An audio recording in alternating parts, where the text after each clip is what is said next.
Volodymyr Zelensky, président de l'Ukraine. Merci également. Merci beaucoup, Votre Excellence. Un jour, dans cette salle, nous devrons dire que la guerre de la Russie contre l'Ukraine est terminée, qu'elle n'est pas gelée, qu'elle n'est pas suspendue, qu'elle n'est pas oubliée, mais qu'elle est bel et bien terminée.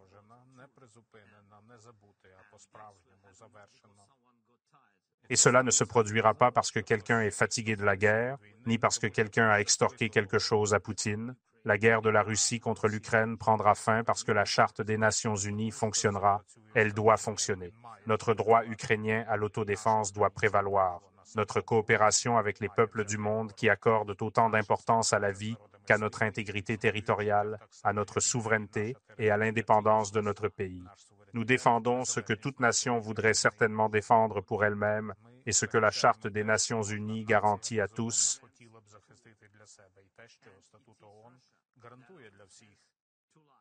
Et c'est la Russie qui doit toujours mentir pour justifier sa guerre, pas nous.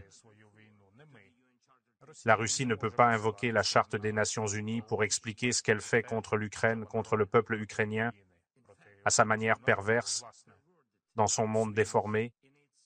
Elle invoque la Charte, mais c'est tout simplement insensé. La Russie est restée silencieuse parce qu'elle n'a pas pu expliquer pourquoi un missile russe a récemment touché un navire céréalier qui se rendait dans un port égyptien en traversant la mer Noire.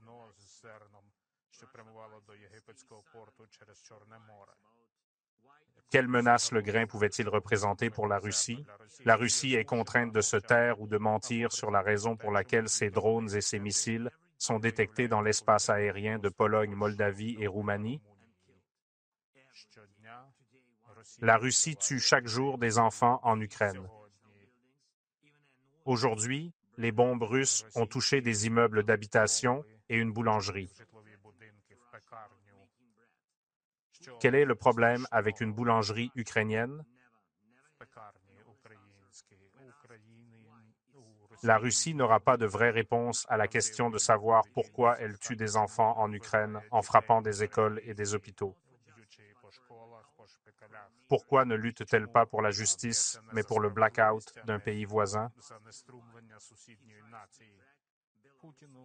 Poutine n'a rien à dire si vous lui demandez pourquoi il tente d'entraîner le Bélarus dans une guerre, pourquoi ses propagandistes menacent les peuples du Caucase ou d'Asie centrale, ou pourquoi la Russie investit la plupart de ses ressources non pas dans le développement humain, mais dans la haine.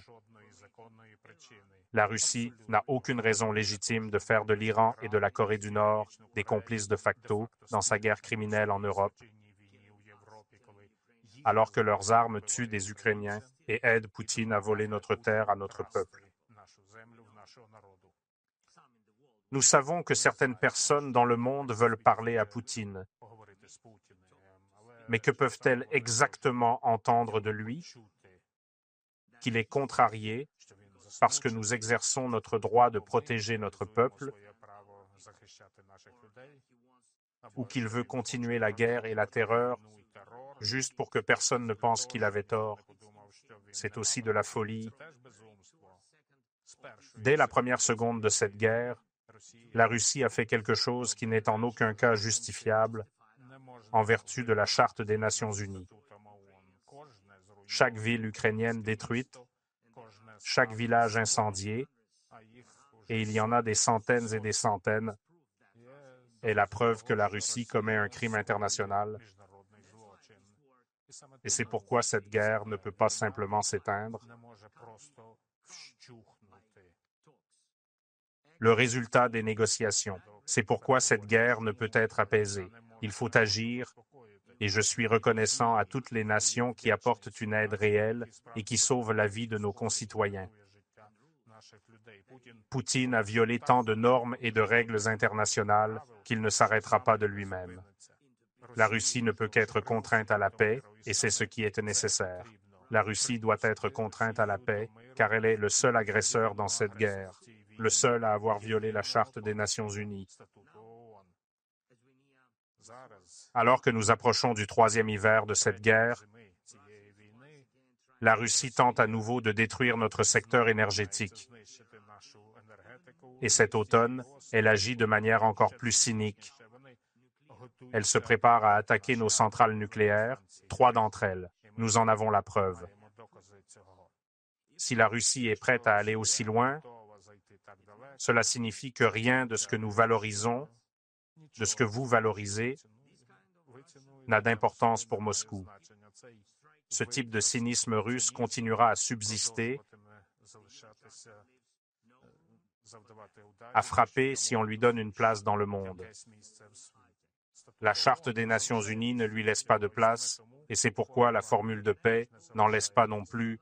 En 2022, en pleine guerre, lorsque j'ai proposé une formule de paix, j'ai proposé d'adhérer à la Charte des Nations unies, de rendre effectif tout ce pourquoi cette organisation a été créée. Chaque point de la formule de paix est basé sur les principes, les objectifs et les normes de la Charte des Nations unies, sur les droits qu'elle garantit au pays et sur les résolutions de l'Assemblée générale qui ont déjà été soutenues par la majorité des États. Et il n'existe pas de version différente de la Charte des Nations unies pour les différentes parties du monde. Nous n'avons pas de quasi-charte régionale. Nous n'avons pas de Charte des Nations unies distincte pour les BRICS ou pour le G7. Nous n'avons pas de Charte des Nations unies distincte pour la Russie et l'Iran ou pour la Chine et le Brésil. Il n'y a qu'une seule. La seule Charte des Nations unies qui unit tout le monde devrait unir tout le monde. Le chemin vers une paix juste passe par des étapes claires que tout le monde comprend de la même manière et qui se reflètent dans la formule de paix, qui est la mise en œuvre de la Charte des Nations unies. Et nous savons tous ce qu'il faut faire. Si nous évaluons honnêtement la situation, nous voulons vraiment arrêter la guerre de la Russie. Et la chose la plus importante est d'agir ensemble dans l'unité sans créer de nouvelles divisions inutiles du monde en blocs ou en groupes régionaux. L'unité travaille toujours pour la paix. Nous devons préparer un deuxième sommet de paix pour mettre fin à la guerre. Je vous invite tous, toutes les nations de principe, à nous rejoindre dans ce processus. Tous ceux qui respectent vraiment la Charte de l'ONU. J'invite la Chine, j'invite le Brésil, j'ai déjà invité l'Inde. Nous travaillons avec les pays africains, avec toute l'Amérique latine, le Moyen-Orient, l'Asie centrale, l'Europe, les régions du Pacifique et l'Amérique du Nord.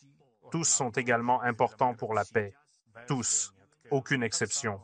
Tout comme la Charte des Nations unies devrait fonctionner sans exception. C'est le processus qui nous mènera à la paix. Pour une paix juste, une paix réelle, une paix qui durera, nous savons tous comment y parvenir.